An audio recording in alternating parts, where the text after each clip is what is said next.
world surrounded by franchises, reboots, and shared universes. An elite team of podcasters will risk body and soul to investigate the depths of intellectual properties, one multiverse, subgenre, and trend at a time.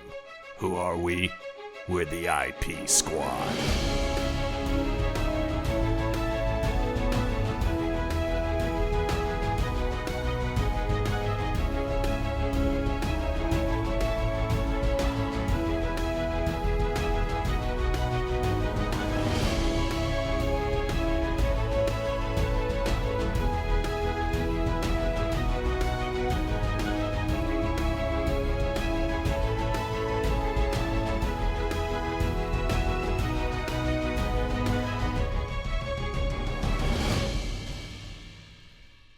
Welcome back to the IP Squad and our ongoing investigation into films based on the King Arthur legend, or in this case, the King Arthur fact. I'm John Campbell. My partner for this investigation is Kinsey Campbell. Hello.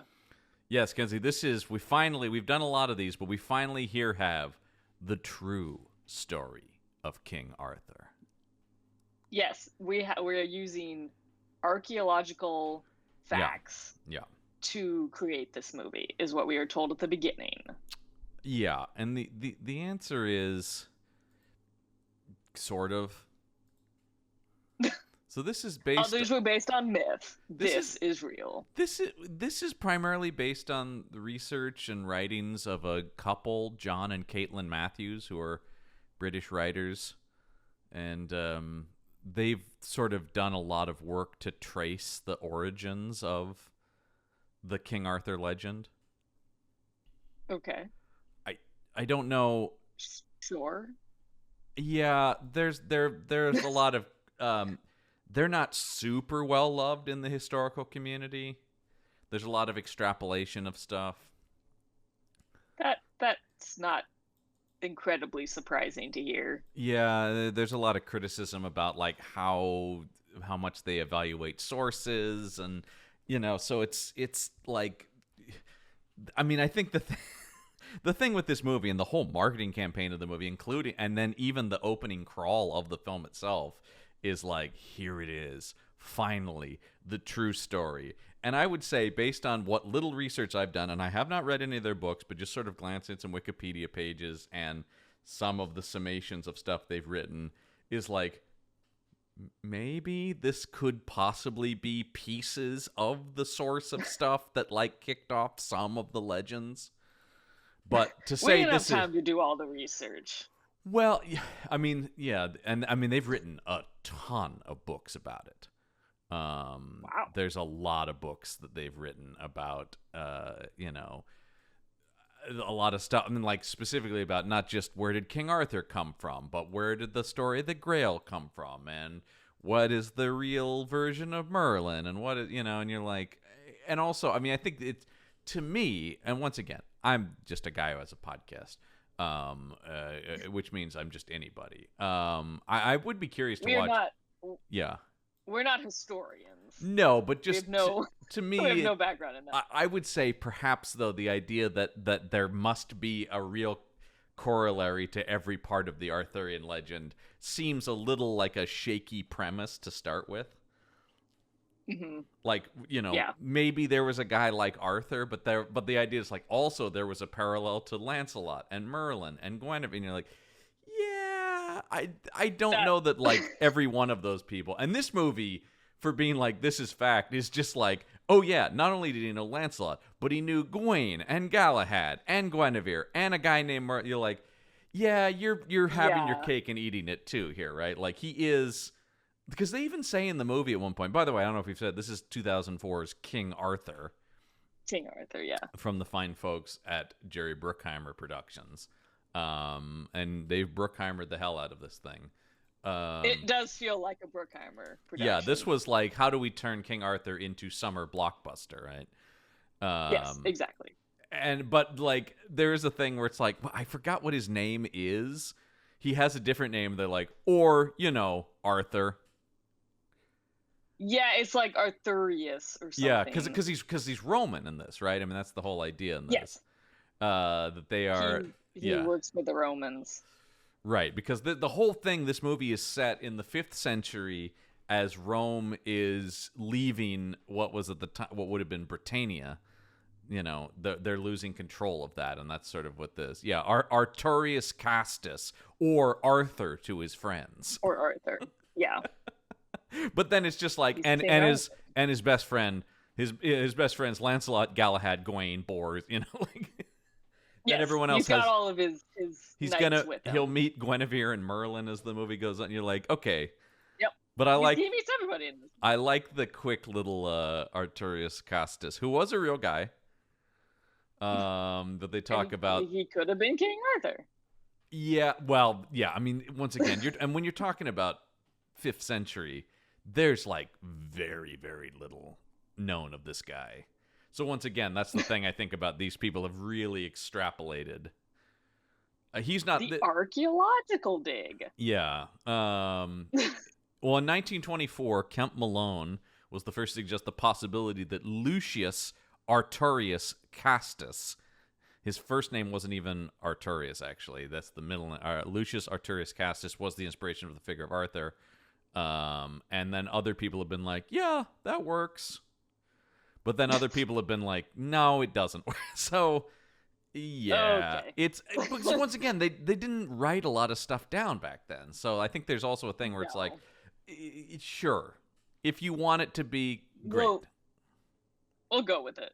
Yeah, why not? Why not? Why not? Yeah. The names are close. Anyway, kind of. I say all that because this movie and I remember and I would be curious to see, apparently there was a tie-in Discovery Channel special about the history behind this movie when this movie came out that I bet I watched. I wouldn't be shocked if I had watched it. I don't think I saw that. I would not be shocked if I watched it, and apparently that was included on the DVD release of this, which I had, so... We did own this movie. Yeah, we own this movie. Although I can say this is maybe the possibly second, at most third time I've watched this movie. This was the third time I saw it because I watched it when it came out, and then when I was in an Arthurian Legends class, this was the movie people voted on to watch. Oh, wow. That's pretty funny. Seeing as it's expressly given a choice of like which King Arthur movie to watch, and this is what was chosen. Which is funny because it's expressly not based on any of the legends. Yeah. This was a terrible choice. The teacher gave us this one as a choice. You should have watched. Having seen all these now, we voted on. If you're gonna pick one, it's Excalibur, right? Yeah, but this is what. I'm not even going with quality. I'm just saying in terms of. Yeah. I don't know. I'm not even talking about quality. I'm just saying if you want like a bullet point, here's the Arthurian legend. Excalibur is your best, by far the best. We went with this one. Yeah. Well. All right. Well. I will say this movie. I don't love this movie. I want to love this movie a lot more than I do. I remember liking it more. Yeah, me too. Than I did this time when I watched it. Yeah, it's kind of. I was surprised. It's a little. It's not bad, but it's. I'm seeing why I didn't watch it a lot and why I don't remember a lot of it. It's a pretty forgettable movie. Aside from some cool, like, set pieces and moments and a good cast and good visuals. I mean, this is directed by Antoine Fuqua, who's, one of the great modern action filmmakers. It's produced by Bruckheimer. Absolutely. It's a big, expensive Disney-made movie. It's got a sweeping Hans Zimmer score. It's got all the pieces for it, but the score's great. But it's I got to put it on the script. It's like all the pieces are there, and then you just kind of watch it and go like, I mean, once again, I didn't hate watching it. I don't dislike this movie, but I am like, oh yeah, I'm gonna forget it again. I'm sorry to say. Yeah, it. I mean, there's definitely a lot of cool action sequences, but it does drag in places. There's not a lot of character development. No, and there's if you're interested in the political, machinations of Rome in the 5th century, oh boy. There's a lot of political stuff. No, this will not shock you, and I think these are better movies, but this movie is written by David Franzioni, who also wrote both Gladiator movies. Okay, that makes sense. Or no, sorry. He wrote the first Gladiator movie, and he has the second one is just a characters created by. So, all right, he wrote a Gladiator that makes sense. movie. He clearly was interested in this. Yeah, which is, of course, heavy. Brought that in. Heavy Roman, palace intrigue in that movie as well. Although I will say I'm going to put a lot of the quality on that just based on the fact that I've seen other stuff he's done on John Logan, who rewrote him on that. And I'm a big fan of John Logan's. Yeah, you do really like John Logan. Yeah, so who went on to write both Skyfall and Spectre and created Penny Dreadful, and has written a bunch of great stuff. Wrote The Aviator for Martin Scorsese. Wrote The Last Samurai. Geez. I have to mention it because he did actually write it. Star Trek Nemesis. So, which also Nemesis has come up a couple of times now. Well, Nemesis actually does have a lot of Roman mythology in it, with the Romulans. That movie's a little more exciting than this. I'm just saying, I just think that this one is and I think part of it is because it's trying to seem very real. It's almost like we don't want it. We don't want this to be like a movie. We want this is what really happened. But you're just like, yeah, but...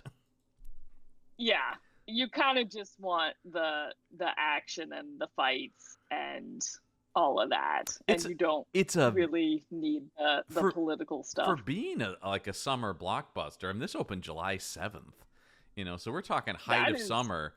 That is prime summer. This doesn't really... I can't imagine teenagers flocking to this thing. No. Especially when, I don't think this was made, the big thing from the producers of Pirates of the Caribbean with the lead actress of Pirates of the Caribbean. You're like, but this is nothing like those movies. This is not Pirates of the Caribbean. It's so serious. And apparently that was... Yeah, Pirates of the Caribbean has, a sense of fun and adventure. Yeah. This does not have that. Yeah. We're not having a lot of fun. We're not making... very many jokes. Yeah, it's the film is like I said, it's very serious, and apparently that was Disney started to get worried at the test screenings of it when it's just like people are not finding it super exciting. It's because Disney likes having that. Yeah, in these big summer movies of a little bit of some humor in there. And this did not have that. Right. These characters are not cracking jokes or even bantering or anything like that. It is very serious. There's a little bit of that. There's a scene or two. Yeah. I think there's two scenes with the knights. Yeah, where they are kind of joking with each other and making fun of each other. But that's all on the supporting cast to do that, right? That's all. It's all supporting characters. It's all Winstone, except Lancelot a little bit. Yeah, because he kind of is between the two of it, right? He's one of the soldiers, but he's a little bit in there. But yeah, I think it's 2 sequences of that. Yeah, and that's it. This is a severely compromised movie, though. Is the other thing about this when this came out. And I have a quote here from director Antoine Fuqua, who I've mentioned, or I've heard him mention, I should say, multiple times talking about his disappointment with how this movie turned out. And here's what he said of his experience working with Disney. He said, "Did I get to make the movie I wanted? No and no," he says, of both versions. Even the director's cut, which we actually watched, is still not his movie. It's closer to...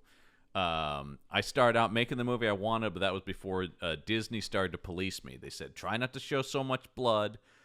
If you agree to make a dark, gritty, realistic film, then everything should be like that. I mean, it's set in the Dark Ages when people were inconsiderate and decided to bleed everywhere, is what Fuqua said.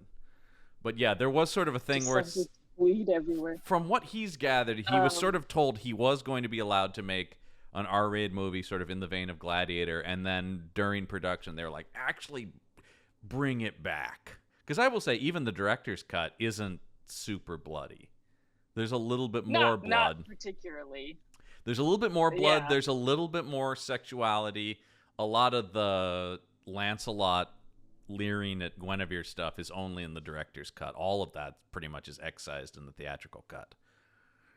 That makes sense. Yeah, all the and They're Fuqua like, actually we didn't don't want like it. any of the love triangle stuff in the movie Oh, interesting. because he's like, that's all in the myth. We're trying to do the historical thing. I want to get rid of things that go back to the like Once and Future King or La Morte d'Arthur stuff.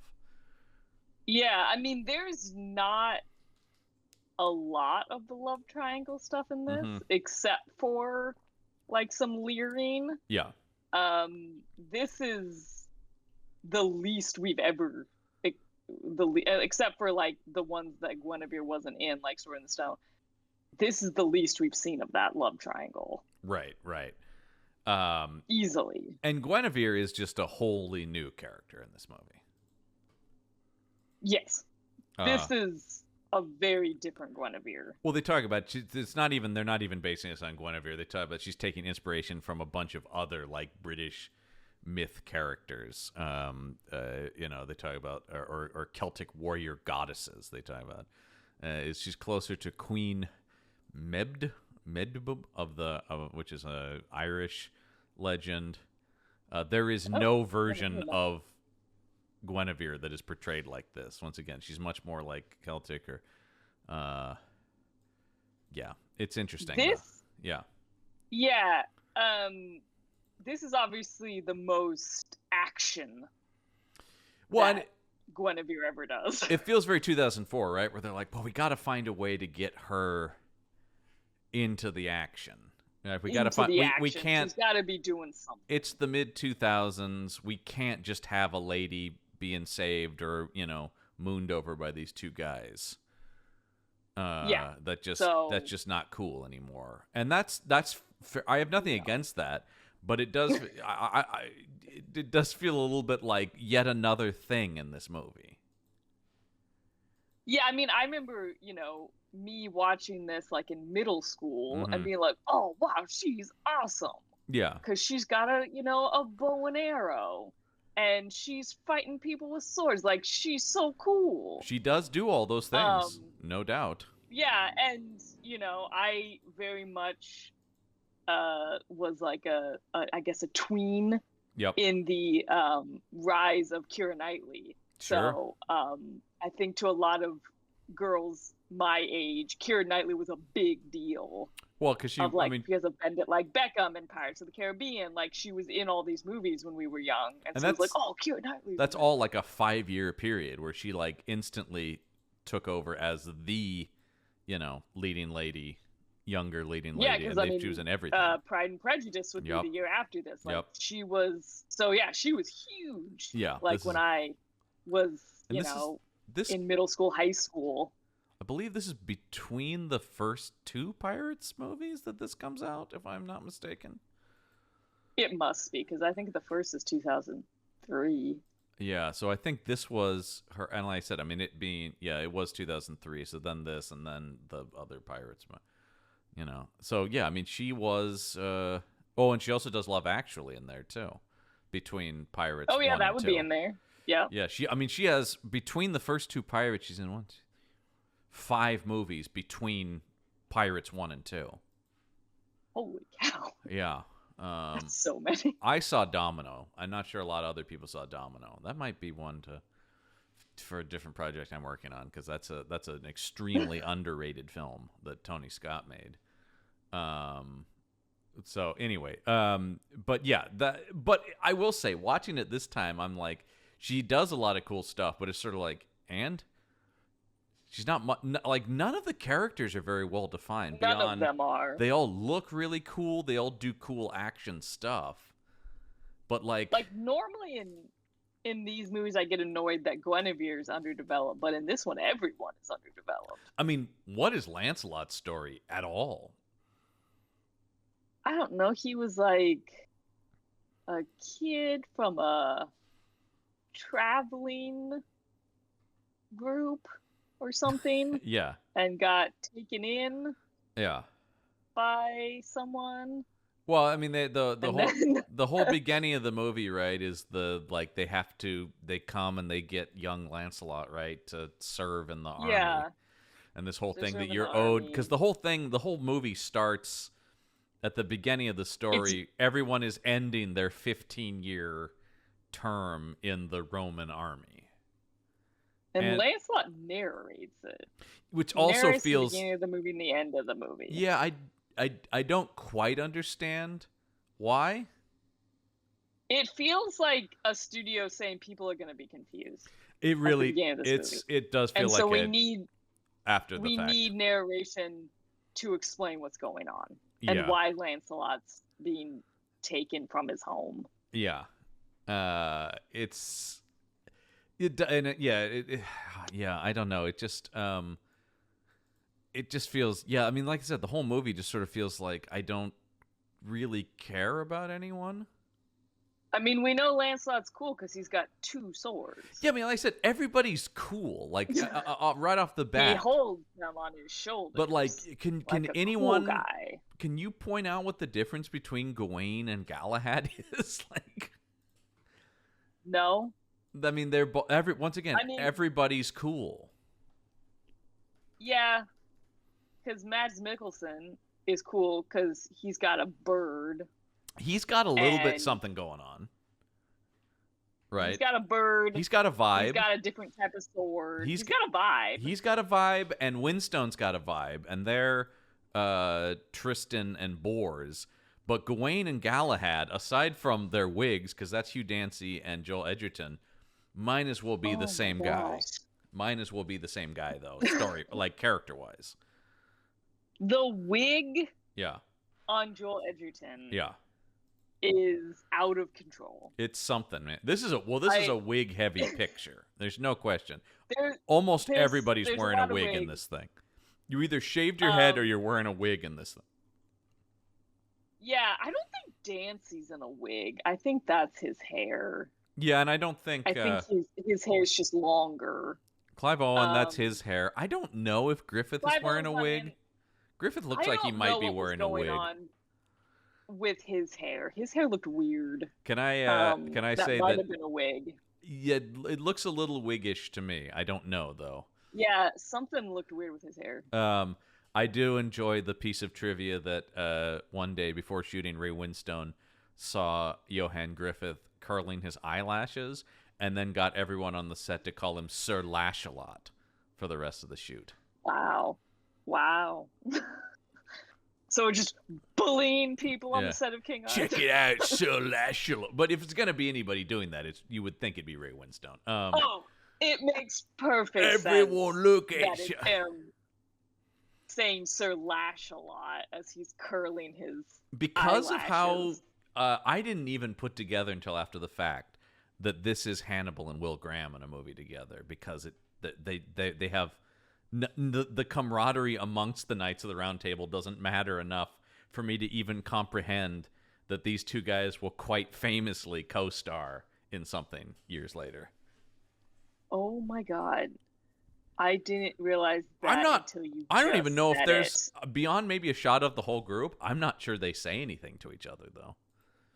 Oh, that's nuts. Yeah. I did not put Yeah. that together at all. Yeah. Whoa. Yeah. No, I don't think they speak to each other. No. They're definitely in group shots together, but no, they don't have like a scene of Mm-mm. Wow. Because everybody That kind of blew gets my mind. everybody kind of gets grouped, right? Like except for Mikkelsen, who's like the outsider. But like Yeah. Gawain this is and like the Galahad are a group, and then you've got Bors and Dagonet, who's Ray Stevenson, and they're the two big tough guys with shaved heads who kind of Mhm. bicker at each other, and so you've got them. Yeah. They're a group, and then there's Lancelot and Arthur, and then like I said, Yeah. Mikkelsen and his bird, Mikkelsen as a bird. and the Bird movie. was really good. I thought the bird was gonna like attack somebody. Well, I mean, at some an point. interesting thing is it does feel like But the it whole tell us this. the whole movie is kind of like that though, where you're like you're like, all right, everybody's got a thing, everybody's got their weapons, and then you're like, and what are they doing? They're gonna talk to they're fighting at the beginning, and then there's a lot of talk about the There's Pope. a lot of talk. The Pope. The Pope. We got to talk about There's the a whole Pope. thing with the Pope. Yeah. Not a great Pope. No. Kind of an ass. He the Pope. Yeah. I mean, it is just a lot of like, hey, who are you to question the Pope, Arthur? Yeah, there's a lot of that. Yeah. Arthur's questioning the Pope. There's a lot of question of religion. Which, I in mean, this movie. all would make sense for the setting. Yeah, absolutely. But it's just not. It's a lot particularly of talk about it. thrilling. And I will say, it's a lot of talk of religion and like that's not my God and yeah, it's not my God. And the big thing, yeah, that comes up a lot. The big thing that is consistent with a lot of the version we've seen is Arthur's sort of a rebel because he lets all of his guys believe whatever religion they want. Right? He does not impose a religion on them. So they talk about like, you know, some of these guys are pagans, and he's like, hey, that's cool because you know they're my guys. I don't care what they believe. And that's sort of classic, like Arthur as hippie king. Yeah, he doesn't believe, you know, in people being owned. Yeah.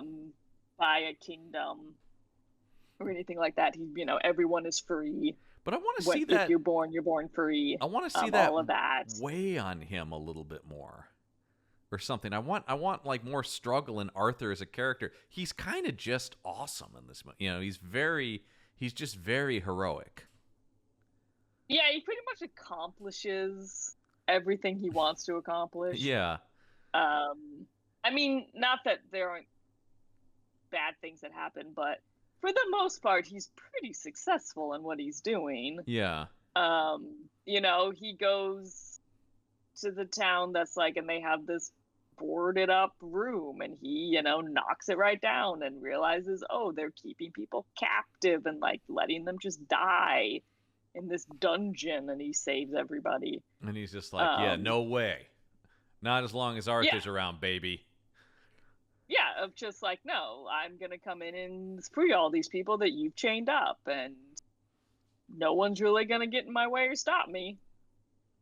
Yeah, and I mean, who's going to do that? It's just kind of, he you know, like he said, like he mouths off to the Roman guys, and you're just like, man, I'd love to see a little more consequence for this guy or something, or once again, like, moments where he's just like, I don't know what to do, and I'm caught in this thing. I mean, I think maybe one of the problems here is there's too many characters. There's a lot of characters. Like, who's the main character of this movie?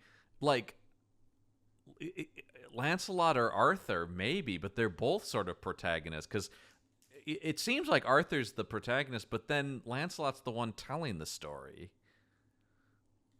Yeah, I think we're supposed to think it's the two of them.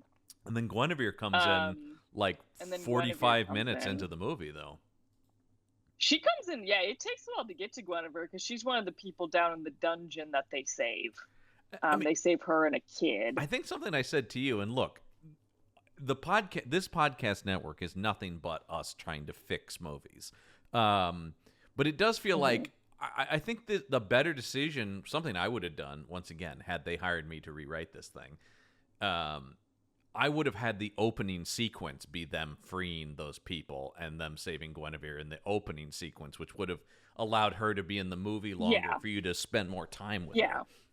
Because it takes a long time. Would have been, if that was the opening action sequence, you know, and then you could have developed that a lot more. You could have developed that a lot more. And their relationship. You could have also used that to be more like, hey, man, you were letting this slide. I'm a soldier of Rome, and you're cool with this shit. Like, that might have been... Yeah, because, I mean, something I did like that you see, like, a couple times in the movie with Guinevere is that she does, like, poke at Arthur.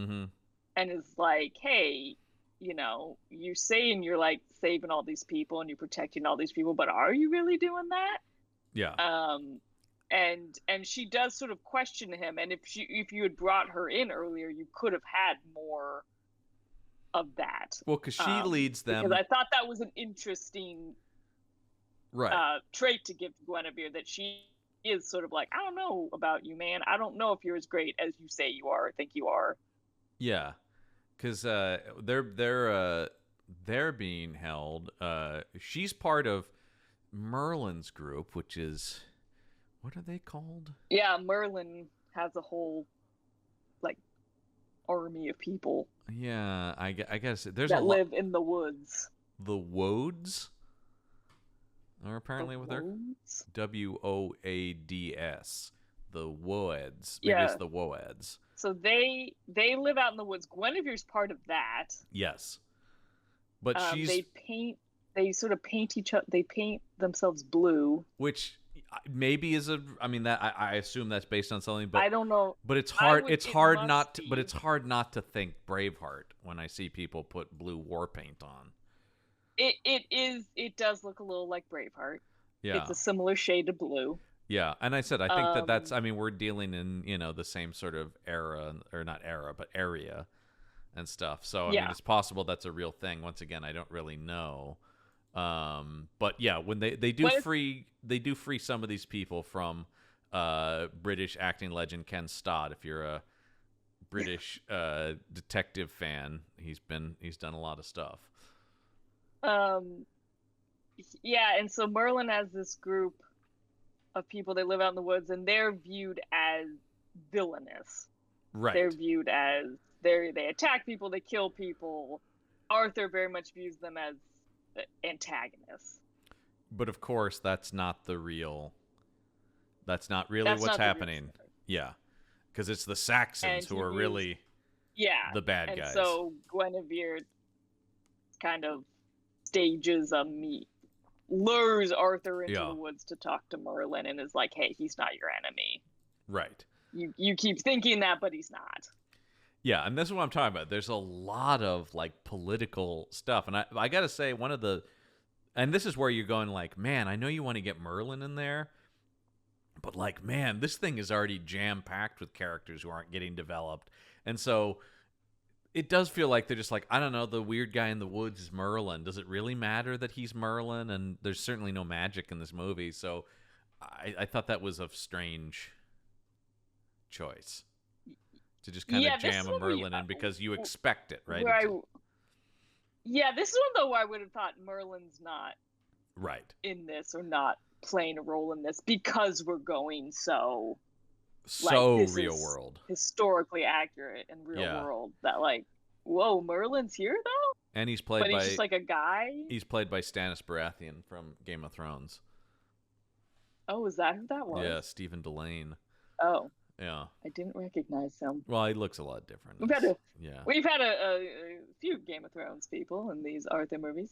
Well, yeah. I mean, there's a lot of just call up the people who can wear armor. But yeah, the stuff with Merlin, again, it's an interesting idea of Arthur viewing Merlin as a bad guy, but there's no time. That's kind of the problem with this movie. There's nothing wrong with any individual ideas in this movie. It's just there's too many of them.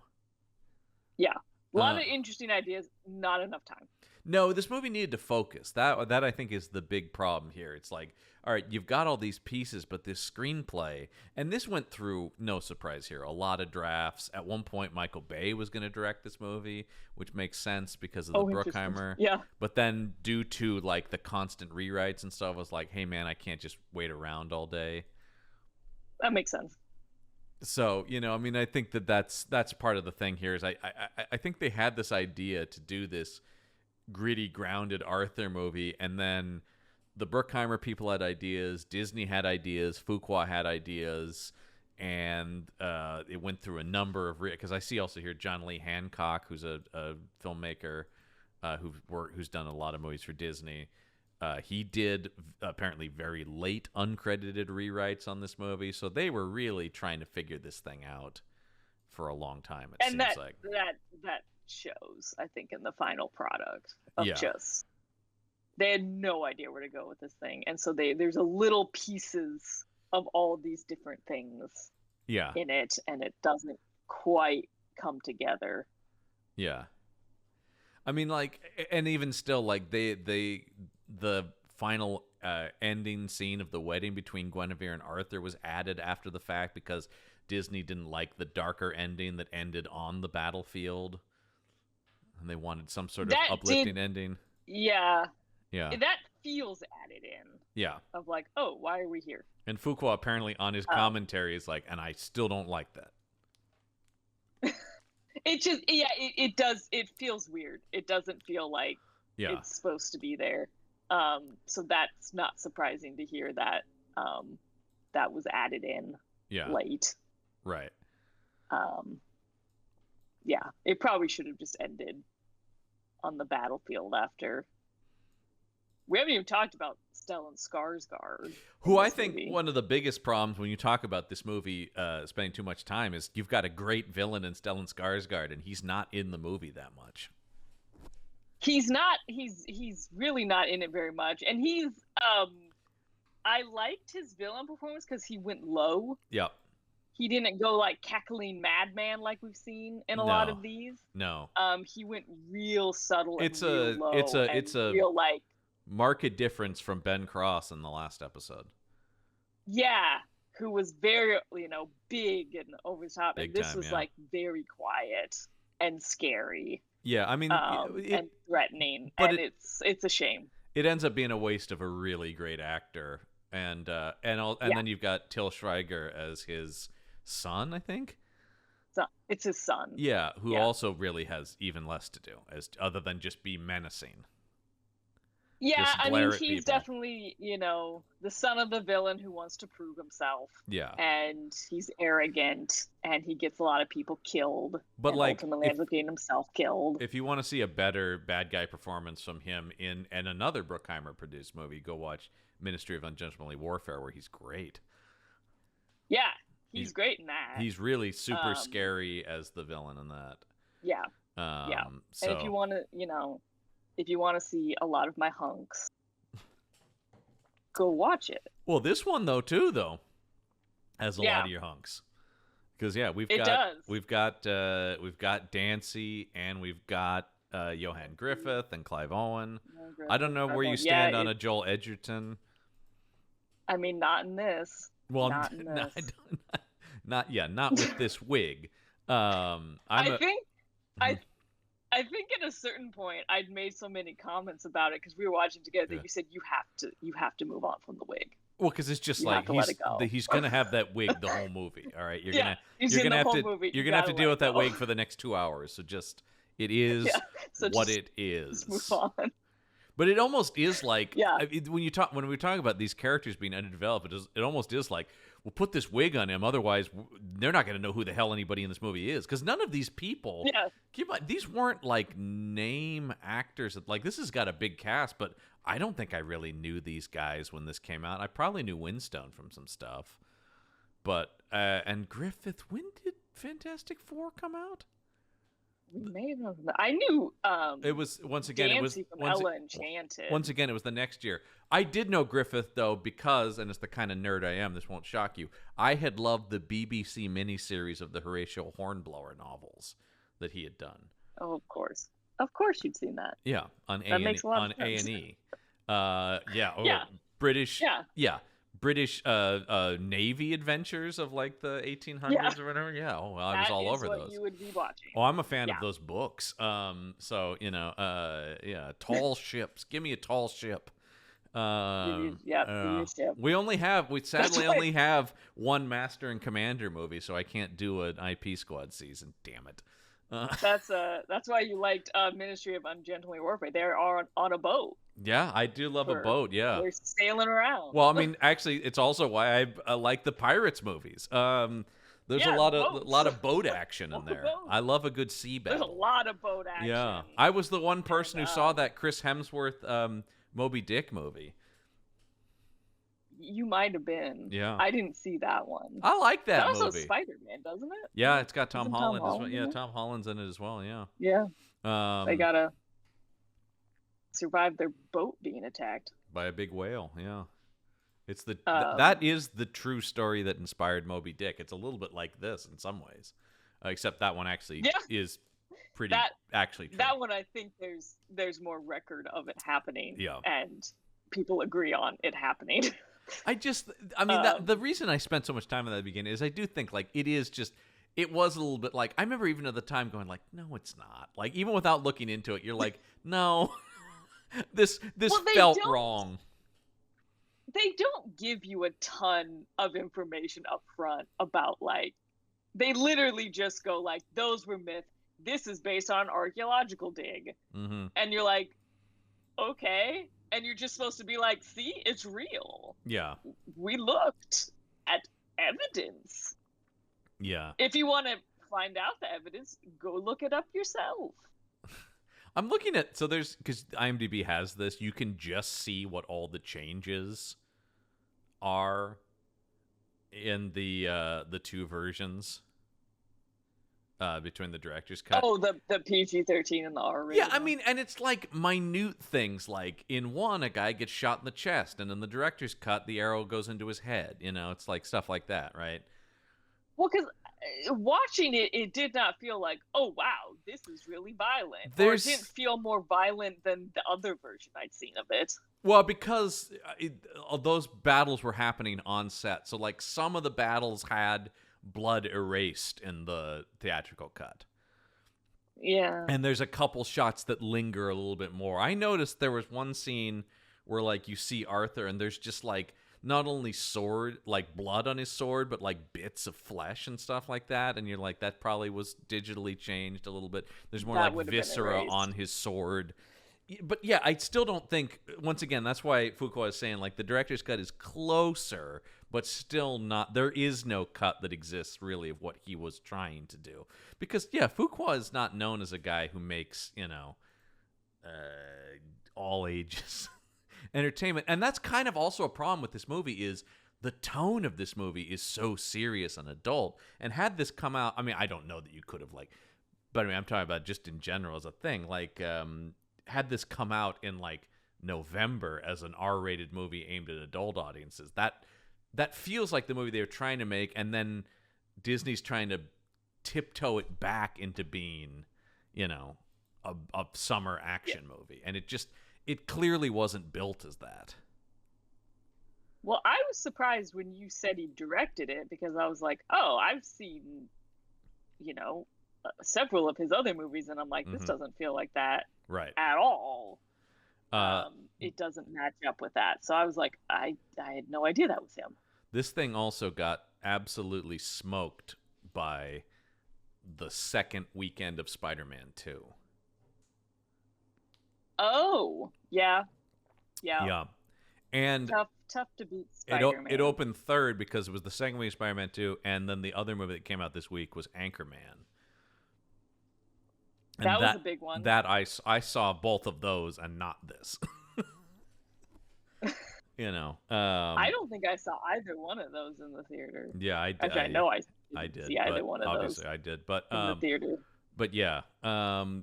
So that's, I mean, that's another thing here is I just think there was a real like, what is this movie? And I was like, I was interested in this movie. Yeah. And there's Just yeah. didn't get the people. Yeah.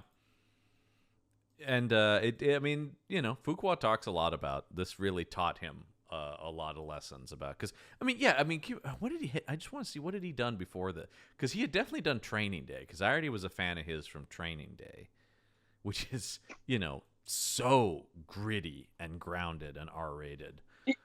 Yeah. Little different than King Arthur. Yeah. He started in music videos because he had done The Replacement Killers was his first one, which I also love, and he had done Bait and Training Day. And right before this, he did a movie that I think is criminally underrated, which is Tears of the Sun with Bruce Willis, which is a very grounded and gritty modern military movie with Bruce Willis saving people. Bruce Willis and a team of Navy SEALs like saving people from genocide in Africa. So, like, once again, yeah, like, super intense and serious movie. Yeah, that's you know, that's quite violent. And then after this, he does Shooter with Mark Wahlberg. So he's back to very bloody R-rated action stuff. Yeah. And that sort of continues throughout his career. The weird one that feels PG-13 not by design, but is his Magnificent Seven. Because that doesn't feel like that's him holding back. That's a pretty gritty film. that doesn't feel that way. Yeah, it doesn't feel like he wanted to that make an doesn't feel R-rated that same movie and feel. they cut it down. Because that movie feels No, it doesn't. like that's a pretty violent PG-13. Yeah, I didn't know that was PG-13. No, and I remember being surprised when it came out and then I saw it and I went like, yo, it doesn't feel like he was holding back. No, not at all. Yeah. Wow, I just assumed that was R. Yeah, because pretty much all of his other films are rated R. That makes sense. Yeah, I mean, and that's the kind of filmmaker he makes. He's obviously hit big with the Equalizer franchise, which even though is like a blockbuster movie star franchise, is very much for adults and is very serious in its violence. Those are brutal. But those are like fall releases. Once again, those are like fall releases aimed at an adult audience that are going to mid-budget R-rated, thrillers. Yeah, they've been very successful. Yeah. Could you imagine if he had Denzel as King Arthur? I'm just because that's his guy. That would be a wildly different take, but pretty fun. That would be pretty wildly different. Yeah, I think not just that, but I mean, I just think I wanted this movie to be more fun, and I think it's interesting when we get to next week's movie. I think we maybe that's possibly the problem is that they tip the scale too far the other way for people. It's definitely possible. I have not seen that in a while. I saw it when it came out. Yeah. It's pretty bonkers. It's pretty bonkers is what I remember. Yeah. Like he goes for it. He's trying something. Big time, yeah. But it's also sort of another to appreciate. These last two movies we're talking about are guys where it's like, they made King Arthur movies? Yeah. It's surprising, I think, for people because it's definitely different than their other films. Yeah. I mean, the Guy Ritchie one definitely he tries to make a Guy Ritchie King Arthur story. Yeah, we'll talk about that. We'll talk about that next week, which is 100% feels like. I said I think my idea on that was clearly they were like, hey, because it's also Warner Brothers. Could you do for King Arthur what you did for Sherlock Holmes? And you're like, yeah, yes. He does, but I still think my ongoing thing of this is I still just don't think King Arthur is the box office draw people think it is. It's a thing everyone knows, sure, but I'm not sure it's a thing people are like, oh yeah, I know King Arthur. Do you want to see a movie of it? Not really. No, that has not been the case with him. I also wanted to see. Okay, the movies of King Arthur. In 2 years after this, in 2006, is Zack Snyder's 300, which I feel like is the violent sword-based action movie that actually did get people excited because it did do something new. It invented a new visual palette and stuff like that, and got people excited in a way. Yeah, and that I did see in the theater. Yeah, I mean that was hugely popular. That was a massive hit. That just took over. And you know what? The sequel, not bad. Rise of an Empire, not bad. I have not seen the sequel. It has just an insane scenery-chewing supervillain performance from Eva Green that is almost worth the price of admission alone. She is just out of control in that movie. But anyway, I do think that's a thing where it's like, I think things like Gladiator, things like 300, people are open to like sword and sandal or, sort of adventure. We just saw Gladiator 2 did very well, but it's like, you got to present it in the right way. And I also think some of it is King Arthur. Oh, I read that in English class, right? Like, I don't think people think of King Arthur as like, that's going to be a blast. No, it feels dry, right? It feels like that's going to be a little. It's like stodgy literature. Yeah. It's how it's viewed. Right. Yeah, because it just never takes off. This movie was not loved by critics, but one did really like it. One guy really liked it, and he's maybe the most famous film critic who ever lived. Roger Ebert Really? was a big old fan of this movie. He gave it 3 out of 4 Wow. stars. I was shocked that he's one of the few. He does immediately start with so none of this really happened though, right? Like, yeah, it's like they expect me to believe this. I mean, yeah, of course. Yeah. No one was believing that. Yeah, but he really likes the visuals of it, which I agree too about that. The visuals are nice. A lot of it's in the snow. Yeah. Which is different than a lot of the other ones we've seen. He does talk about he cool specifically element. mentions the movie is darker and the weather chillier than the usual Arthurian adventure. You know. Yeah, and so that was a great choice, and visually is, beautiful to look at. He does talk about that there's a darkness and a heaviness to this movie that he likes, which I'm also on board with. I do agree. He talks about here we go. He says King Arthur is not a bad movie, although it could have been better. I do agree with. I just wouldn't have given it 3 stars, but he also really seems to react to it in how much he didn't like Troy, which came out the same summer. It isn't flat out silly like Troy, he says.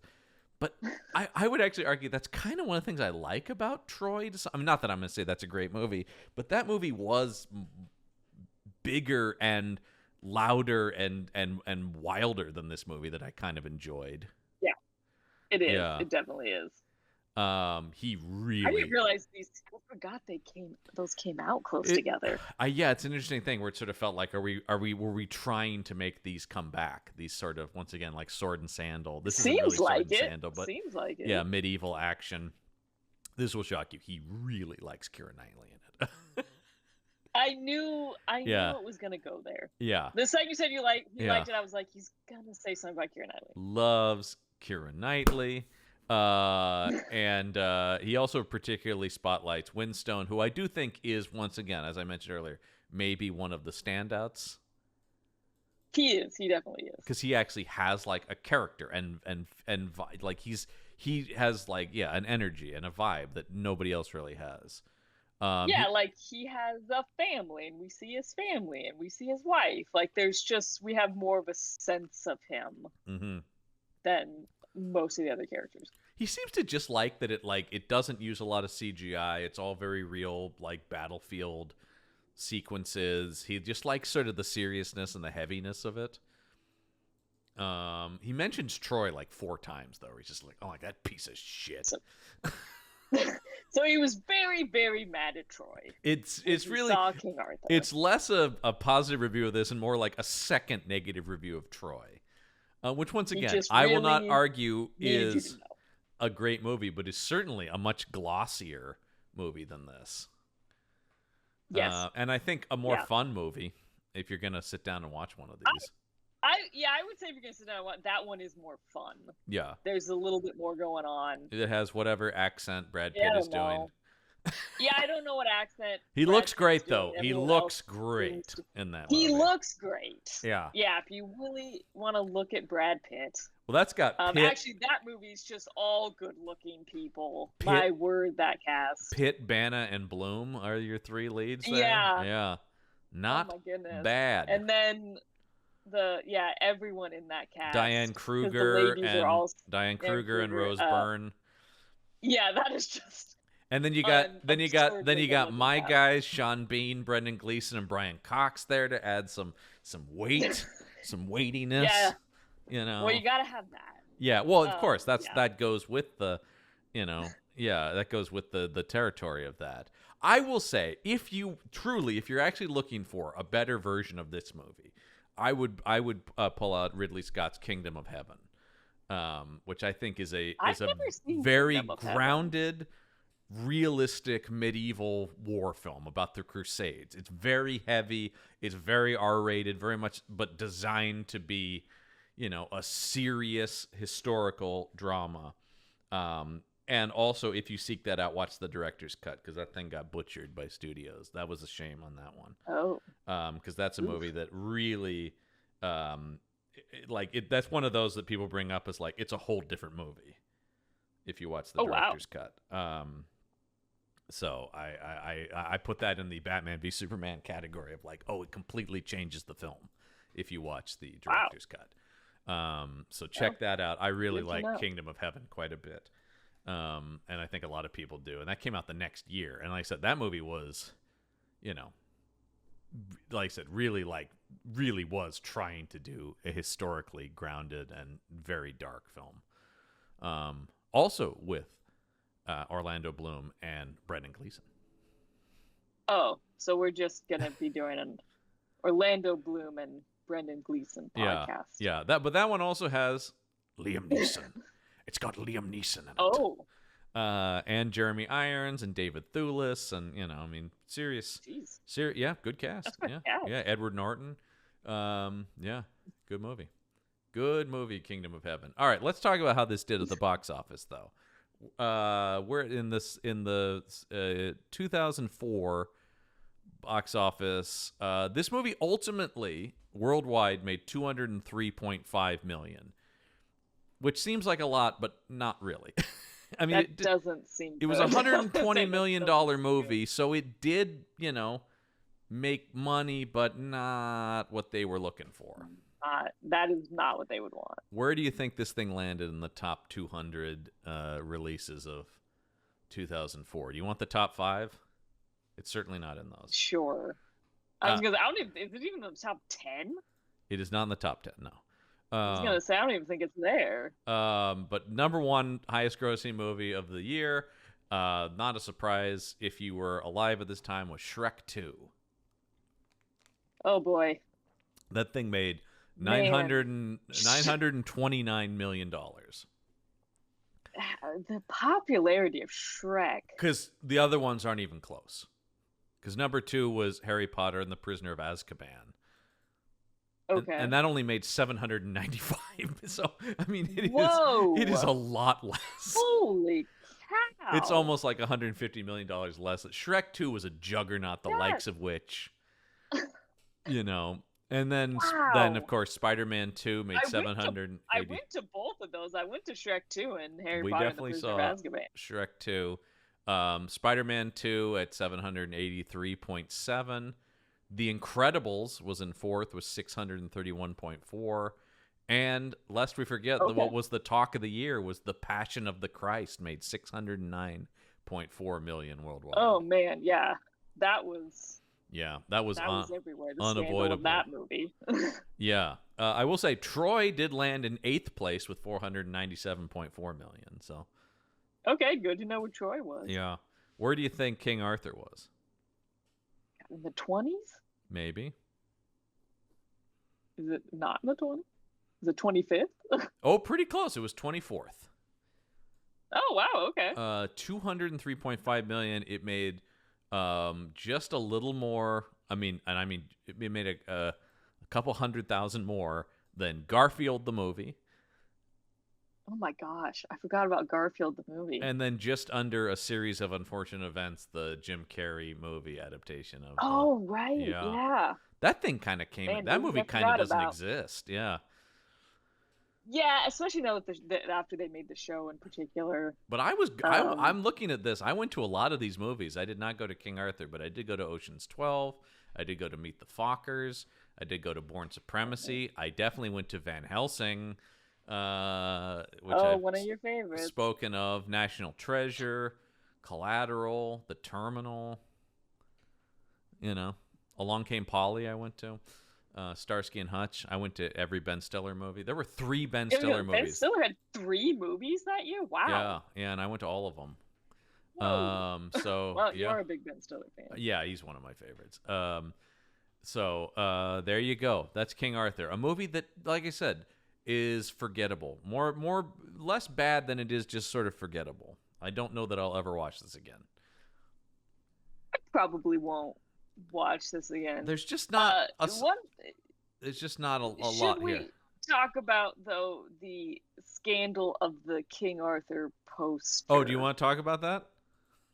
Yeah, because the King Arthur poster. Well, there was a big scandal about it. Not across the board. In some territories. In some territories, there was a King Arthur poster released. Yeah. With Keira Knightley on it. Mm-hmm. and they enhanced her bust size. Yeah, I'm Because looking at. Guinevere wears sort of, I don't even know how to describe it, a top that's like wrapped around her. Well, it's part of the Um, WOAD, yeah, it's culture like or her whatever. warrior They wear, like attire. I guess it's supposed to be made of like, bark or something, or Yeah, very very like earth made natural whatever, resource. yeah, Sort of and stuff. she had that on Yeah. the poster, Yeah, and they made her breasts larger, I'm looking and at it was very obvious. I'm looking at the poster. I mean, I will say, go look it up, the poster differences, and you can see side by side, because it's not insane, but it is noticeable. It was noticeable. People Yeah. noticed, Yeah. and were not pleased that they had done that to her. No, 'Cause she that's was not not cool, pleased man. about that. She shouldn't be Yeah. pleased. They're altering her body. It's one of those things where it's like, that really was gonna make the difference. Yeah, yeah, like why, like that was gonna get more people in. Yeah. We know what she looks like. She was a known actress. Yeah. Yeah, no, it was terrible. And yeah, Apparently, this also happened on the Pirates movie posters as well. Although, I mean, not quite as. that I didn't know. They also did some of the Pirates movies. Goodness gracious, this Yeah. poor woman. Yeah. She talked about that. She's like, everything I do, they've constantly manipulated. And I just it is one of those things where it's like, really, that was gonna be. Well, there's another, whatever, $10,000 in sales or something that's gonna make or break. Yeah, like what was that really gonna do? I just think that, yeah, it's one of those weird. I mean, you can find whole articles. There's a lot of incidents of various poster photoshops of weird choices of stuff, messing with people's skin tones and things. I mean, there's all kinds of very weird, where you just go like, who approved that? Who, and what was the thinking there? It's never great. It's never great. Don't do it. Just stop. Well, we'll finish up here with some highs and lows on this movie. Some people love it, some people hate it. I'm not gonna. And I think it's okay. Yeah, I don't. This once again, I don't see getting worked up either way about this movie. No. Okay, here we go. This comes to us from, geez, Dr. Lydia Miss Kaufman. I don't know. Okay, so we got a doctor. Apparently. Titles their review: Love this film, all caps.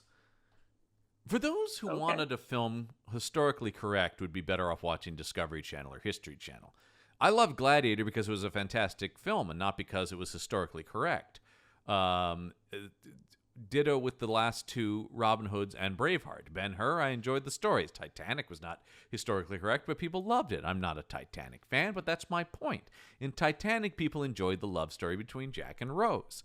King Arthur is one of the rare films that I can see over and over without being tired of it. The actors are perfect for their roles, especially the alchemy. I think they mean chemistry, but whatever. Who am I to question a doctor? Between the handsome Arthur and Johann Griffith, a very good-looking Lancelot. Okay. A couple of hunks, and the knights with their differences, their bickering, their humor, each with their own fighting skills and their humanity. Guinevere less than the others. She was the person that I liked the least, but she was the perfect wife for Arthur. I really like the actress who played Alecto's mom. I don't know who that is. Isn't that the person they took from the Pope? Oh, yeah. She seemed to be a submissive but extraordinary woman, looking after the hostages Lucan with much human care, much like the knight Dagonet. The music is beautiful as well as the scenery, the battles. There were some very sad moments, but they were necessary for the film. The Catholic Church was bashed, but I wasn't surprised because it became an institution and not a religion. To reply to one critic, Arthur wasn't shocked when he saw Roman torture. He was shocked when he saw the torture of the Catholic Church and when he found out the priest he considered as his father was excommunicated and murdered by the bishop, friend of my father, in quotes. don't confound the Romans and Catholic Church. The Romans were as inhuman as the Saxons, but Arthur had a very naive vision of the Catholic Church. All in all, an excellent film that I really enjoy. Clive Owen was perfect as Arthur, an excellent fighter, yet a caring person caring for others, especially for his knights. His attempt to save Dagonet was a perfect example of a man, of a king. His eyes were beautiful and added a dimension to the film. Yeah. I wasn't expecting that his eyes are beautiful. Yeah. For those bashing the film because it wasn't historically correct, I don't care. I love the film. I love the storyline. I enjoy seeing it again and again. 10 out of 10 stars. I will agree with them that Clive Owen has pretty eyes. But he does have nice eyes. That's not a it's not a reason to watch a movie I can't necessarily. review a movie based on did yeah. the lead actor have pretty eyes. It's interesting that she brings up Titanic so much because Johan Griffith is in Titanic. Is he? Yes, he is the guy in the lifeboat who finds Rose at the end. Man, I don't know that. Is Johan Griffith. I don't know that. I do see that listed here under his. I did not know that. Yeah, he's in there at the end on the lifeboat looking for is anybody out there, and he finds Rose. Wow, I don't know that movie too well. I know my Johan Griffith facts. I guess so. Apparently. Yeah, he's been around longer than you might think, because I mean that was. Yeah, he has. Yeah, that would have been pre the aforementioned Horatio Hornblower. Yeah. So. Yeah, which came out just after that, actually, in '98. All right, well, let's get a differing opinion here. This comes to us from the Cyberpunk. It's very different than the Doctor. The Doctor, the Cyberpunk. The title of this review, The True Story. Right? Oh, jeez. Long before I went into King Arthur, the latest Jerry Bruckheimer film, I predicted the film would have three things in accordance with the Bruckheimer formula. A repetitive soundtrack provided by Hans Zimmer, lots of helicopter shots of lush scenery to make up for the lack of interesting dialogue, and explosions. Well, now I've seen it, and even though the last item on the formula seemed unlikely, seeing as how this was supposed to be historically accurate telling set in the Middle Ages, it somehow found a way to throw in big, fiery explosions into this mix of drab and boring, mud-covered battle sequences, and perhaps an even more dry and uninspired love story than the one in Star Wars Attack of the Clones. Keep in mind, this was written at this time, so that's why they bring up that specifically. The Attack of the Clones. The humor in this film is locker room at best. A joke from Austin Powers 3 was actually used. Geez, I don't actually know what that was. I'd have to go back and look. But anyway, and was crafted to appeal to the under 18 bathroom crowd. I say bathroom because there are a lot of intelligent teenagers. The humor in this movie is not for them. The jokes in this movie are for stupid teenagers. In fact, during one particularly lame joke, I found it hard to tell apart the laughter on screen from that of the four 16-year-old guys sitting behind me, who were the only ones in the audience to find the joke about one of the knights having a penis so large it was like a baby's arm holding an apple funny. The dialogue is dry and tedious, as is the pacing of the film. A scene involving a gate so rusty and huge that it takes two huge war horses to pull it open takes so long, I thought I was going to pass out from lack of oxygen as the audience collectively yawned. And yet later in the film, that door is opened by a single mortally wounded soldier in a matter of seconds. I guess even in the Dark Ages, they had some WD-40. The film's logic is so preposterous that it actually makes the simple mistake of killing the narrator and yet having him summarize the story at the end of the film. Perhaps the writer completely misunderstood the purpose of a narrator in a film, that the narrator has borne first-hand witness to the story and lived to tell about it. I'm going to back out of that and say there are actually a ton of examples of dead people narrating movies. That has happened before. Yeah, that's and has happened since. That's not. I mean, I dislike the Lancelot narration for different reasons. Yeah, that's not my issue with it. How could the narrator tell the story if he's dead? Never mind, don't ask questions like that at this movie. At the start of the film, Arthur and his knights are sent on one final mission from Rome to rescue the beloved pupil of the Pope, who for some reason lives with his family in the middle of hostile territory. Why or how the Pope's star pupil came to live in the middle of barbarian-infested England is another question you're not meant to ask. The villain, a Saxon chieftain, is like a really bored cross between Captain Barbossa and Darth Sidious. Guinevere looks like an angry 15-year-old girl at an Avril Lavigne concert in her battle getup and is about as convincing as one when she's supposed to be noble and inspiring in her queen getup. And Arthur is a completely implausible moral center of the film. Arthur in this story is a former Roman centurion who's completely shocked when he witnesses torture. This is the one they were responding to in the previous one. That's right. A Roman soldier serving the country that invented such lovely devices as the Catherine wheel and crucifixion is shocked by torture. I'll leave you to figure that one out for yourselves.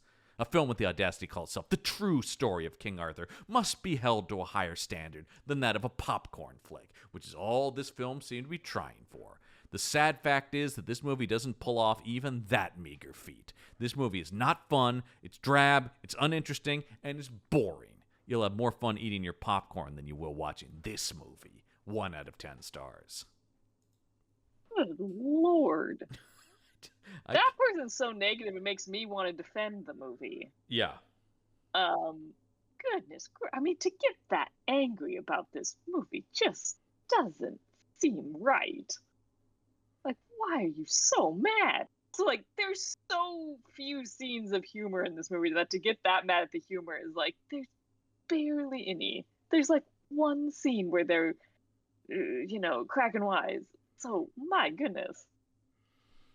Yeah, I know. It just the jokes, the childish jokes.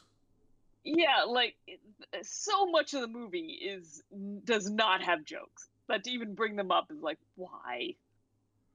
Yeah. Oh my. Anyway, ooh. There you go. That's King Arthur 2004. Oh yeah.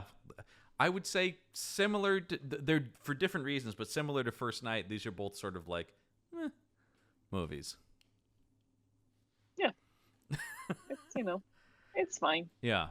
Well, next week on the show, we will finish our King Arthur investigation with the, as of this recording, last theatrically released Arthur film, which is entitled King Arthur, Legend of the Sword. This is, of course, directed by the aforementioned Guy Ritchie. Yes, was meant to, for sure, be the beginning of a whole interconnected universe of King Arthur movies. This is the Marvelification of King Arthur, at least an attempted one. So, it didn't, I don't believe there's been any motion on that happening. Yeah, spoiler alert, it didn't happen. No, and spoiler, it did quite poorly. But it's not a great movie. I'm not going to argue it is, but I have fun with it. And of course, they'll leave you with the tagline as always, which is just the most Guy Ritchie tagline. So I have to read it appropriately. Raised on the streets, born to be king. Yep. That's Guy Ritchie. Yeah, this ain't your daddy's Arthur. This Arthur's from the streets, you see. He's definitely from the streets. Oh, yeah, he is. That I remember very good. Do we want to... And we should also mention, not only did I say that about one of us, I forgot, he literally wrote it with the same guy he wrote the Sherlock Holmes movies with, Lionel Wigram. Oh, of course. So, yeah, it's just like... Oi! You that was my impression of the trailer. Should have just been, oi! You that King Arthur then? Yeah. Yeah. That should have been it. Yeah. So yes. Kind of been. Charlie Hunnam takes on the crown in King Arthur Legend of the Sword. A bonkersville movie. That we will talk about next week on the show. But of course, you want to hear more from us and all the shows on the Punch Up Entertainment Network. You want to head over to our Patreon page, which is patreon.com/punchup and That's Punch Up ENT. Get cool exclusive bonus content, like I said, from this and all the shows on the Punch Up Entertainment Network, as well as help support us in making new shows. And head over to our YouTube page, which is youtube.com/@punchupentertainment. I always got to remember that at. That's just how YouTube does it. And head over there. Make sure you like, comment, subscribe, ring that bell for notifications. Kinsey, you're doing some video content on there for us. Probably by the time this is coming out, so make sure you check that out. Yeah, I think our horror movie show is out at this point. So you can see me react to scary things. Yeah, and some not so some things that are at least supposed to be scary. Yes. We'll see if they scare me. Indeed. All right. I think, though, that's going to do it for us on the IP Squad this week. And until next week, the case file is closed.